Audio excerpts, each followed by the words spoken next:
everyone, I hope you have seen the last two videos regarding chapter 12, that is understanding the earth. The last two videos talked about structure of earth and the difference and description of minerals and rocks. Now this video is also in continuation with the same chapter, but in this video we will talk about the types of rocks, actually how the rocks are classified. Now let's quickly briefly recap whatever we discussed in the very last video. First and foremost, what are rocks? Rocks are natural masses of minerals that actually form the upper layer of the earth, that is the crust layer. And these rocks are classified on various bases. We have discussed that rocks are different in size, they are different in shape, they have different texture, they have different mineral components.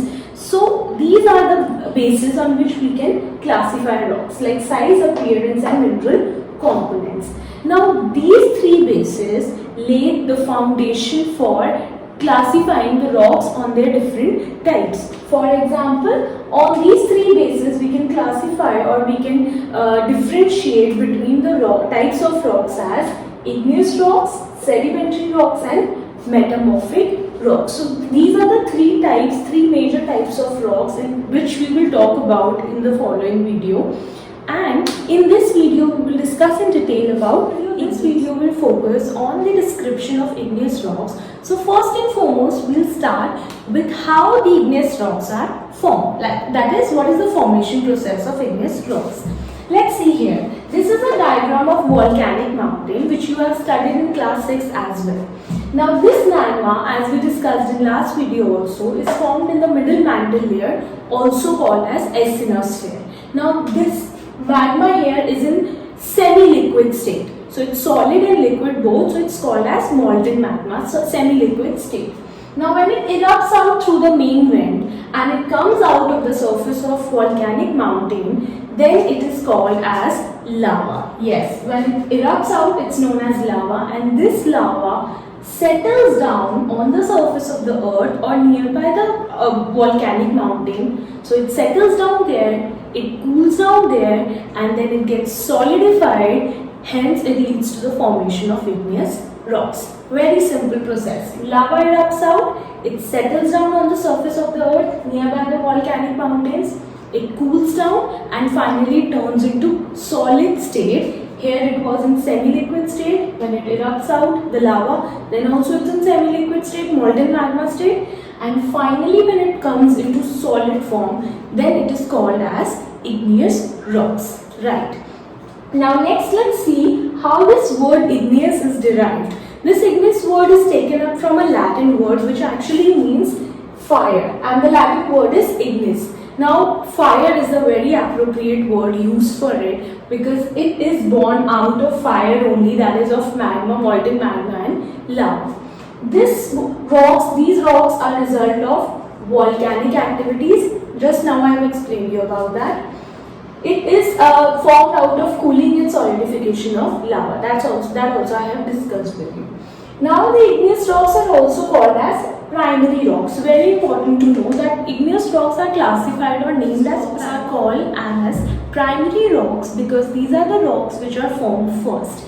That is by the volcanic activities and by the action of molten magma and lava. These are the first formed rocks, and the sedimentary and metamorphic rocks are formed out of the broken pieces or particles of igneous rocks only. So that's why these are called as primary rocks. Two types of igneous rocks. First one is intrusive, second one is extrusive. Let's find out how they both are different from each other. This diagram of volcano again. Now I've told you that magma erupts out in the form of lava, it settles down, it cools down and it becomes in solid state to form the igneous rocks. Now those rocks which we talked about were the extrusive igneous rocks. The rocks which are formed which settles down on the surface and which comes out of the volcanic mountain, they settle down here on the surface and hence they are called as extrusive igneous rocks. Extrusive here means something which is external. So these rocks are found on the external part of the volcanic mountain, or we can say on the surface of the earth. Now on the other hand we have intrusive igneous rocks. Now we discussed this in class 6 also. that when magma erupts out, so some of the magma, most of the magma erupts out through the main vent, that is here, and other part of the magma, other part of the molten magma, it comes out through the side vent. But some part of the molten magma stays here only in the side vent, or it settles down inside the volcanic mountain only, and hence it settles there, it cools down there, and it also becomes in solid form to form the intrusive igneous rocks. So the part of magma which erupts out is extrusive igneous rocks, and the part of magma which stays inside the volcanic mountain, settles there only, maybe in the side vent region or inside the volcanic mountain, then it settles there only, cools down there only, and solidifies, that is intrusive igneous rocks. Now some more features about extrusive and intrusive igneous rocks. Extrusive igneous rocks cools down very quickly. Why? Because it's on the external part of the earth's surface. It comes in contact with air, water, especially wind and air, very quickly and more than the intrusive rocks. So the chances of cooling down of extrusive rocks are much more than, are quicker actually than the intrusive rocks. Then extrusive rocks are very fine grained. Now why extrusive rocks are fine grained? Fine grained means they are not very huge rocks. They are fine grained rocks because by the action of wind, by the action of water, heavy rainfall, floods, or very strong winds can break down these rocks which are formed on the external part of the, or on the outside surface of the earth. Hence they are very fine grained rocks, not very huge.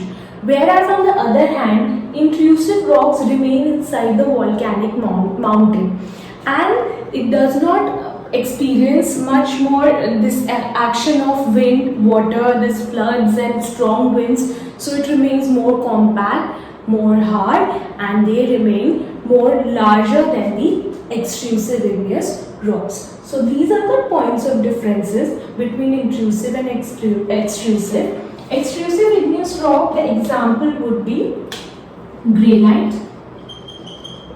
This is one of the example of extrusive igneous rocks. Intrusive igneous rocks, we can say, no, actually extrusive igneous rock, the example is basalt, and intrusive igneous rock, the example is granite. One of the examples, I am giving you one of the examples just to make it more. So igneous rocks are crystalline in nature. That means all the minerals that are involved in the molten magma, and also there is iron, that results in making up igneous rocks as crystalline in nature, and they are very hard and compact, that we have discussed earlier also. They do not allow the percolation of water. Percolation here means they do not allow the water to enter. They do not allow any entry into the water because they are so hard that there are hardly any pores, open pores in the rocks, which resists the entrance of water.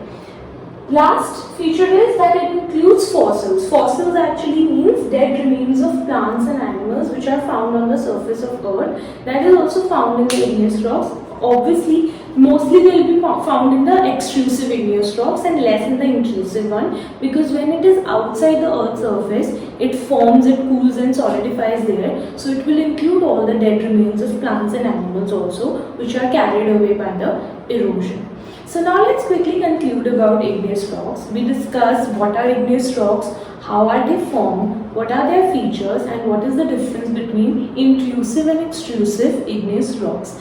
Remember that extrusive and intrusive igneous rocks are classification of the main igneous rock, and they are classified on the basis of origin. That means on the basis of their formation, that how they are formed. Now that's it about this video. In the next video, we will discuss about sedimentary rocks and metamorphic.